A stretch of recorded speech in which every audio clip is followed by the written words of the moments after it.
Hello everyone and welcome to Patch Collection. Today we are going to upgrade your outfit with some brand new iron-on patches. Ironing on patches is super quick and easy, so let's make sure you have all the proper materials needed to successfully pull off your new look.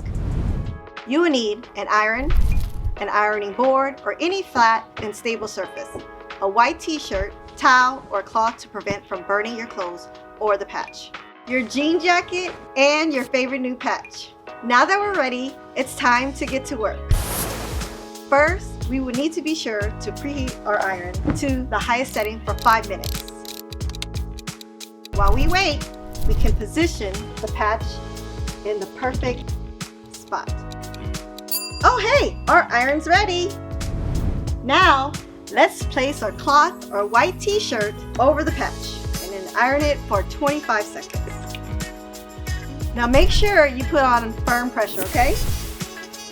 Then flip your jacket around and iron on the other side for 25 seconds as well.